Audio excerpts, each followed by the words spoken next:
Hi guys, आताच मी सुबोध भावे दिग्दर्शित संगीत मालापन सिनेमा बघितला आहे। बऱ्याच वर्षापासून या सिनेमाची प्रतीक्षा होती आणि या वर्षातला पण बहुप्रतीक्षित असा सिनेमा होता।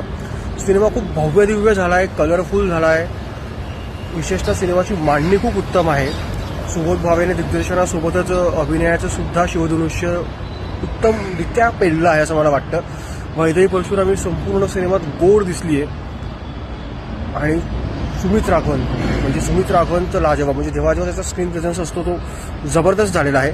संगीत मानपमान या नाटकापासून प्रेरित हा सिनेमा आहे, त्यामुळे बऱ्याच काही गोष्टींमध्ये सिनेमॅटिक लिबर्टी घेण्यात आलेली आहे। तब्बल 14 गाणी सिनेमात आहे, म्हणजे अनेक दिग्गजांनी ही गाणी गायली आहेत। पण एक मला खेदाने म्हणावं असं वाटतं की भव्य संगीतिक सिनेमा असं आपण या सिनेमाला म्हणतोय, पण या सिनेमातली खूप कमी गाणी लक्षात राहतात। म्हणजे जसं कट्ट्यार काळात घुसलीच्या वेळेस सिनेमाची गाणी अजूनही वाजतात, अजूनही प्रेक्षकांच्या तोंडी ती गाणी आहेत। पण संगीत मानपनच्या बाबतीत मला म्हणावं लागेल की गाणी हवी तशी वाजली नाही का माहीत नाही, ते रॉंग प्रमोशन असेल, स्ट्रॅटेजी चुकली असेल, काय असेल आय डोंट नो, बट गाणी म्हणावी तशी नाही वाजली। हा पण सिनेमा चांगला आहे, मराठीत अशा भव्य सिनेमांची आवश्यकता आहे।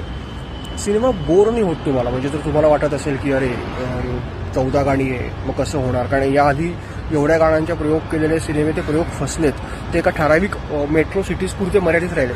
पण संगीत मानपन त्या पलीकडे आहे। सिनेमात इमोशन्स आहे, ॲक्शन आहे, कॉमेडी आहे, म्युझिकल तर ऑफकोर्स सिनेमा आहेच, किंवा कलाकारांची उत्तम जुगलबंदी आहे। त्यामुळे हा सिनेमा मराठी सिनेसृष्टीसाठी एक वेगळा दगड ठरू शकतो। अर्थात तो करेक्ट पद्धतीने प्रमोट केला तर, पण तरीसुद्धा सिनेमातल्या तिघही जे मेन कलाकार आहेत, सुबोध स्वतः, वैदेही आणि सुमित, तिघांनी उत्तम काम केलं आहे। छोट्या छोट्या भूमिकांमध्ये पण अगदी दिग्गज कलाकार आहे, विशेषतः उपेंद्र डुंगेची भूमिका चांगलीच लक्षात राहते। सिनेमाची वातावरण निर्मिती उत्तम करण्यात आली आहे। सिनेमात निर्मिती मूल्य दिसतं सिनेमाच्या सेटवरून वगैरे, त्यामुळे जास्त काही मी सांगत नाही, कारण काय ते स्पॉइलर करण्यात काही अर्थ नाही। हा अनुभव मोठ्या पडद्यावर घेण्यासारखा आहे। उद्यामागे कदाचित जिओ सिनेमा किंवा हॉटस्टारवरती हा सिनेमा येईलच, पण माझं तुम्हाला सांगणं आहे की मराठी सिनेमा जगवायचा असेल तर तुम्ही जा, थिएटरला जा, तिकीट काढा आणि हा सिनेमा बघा।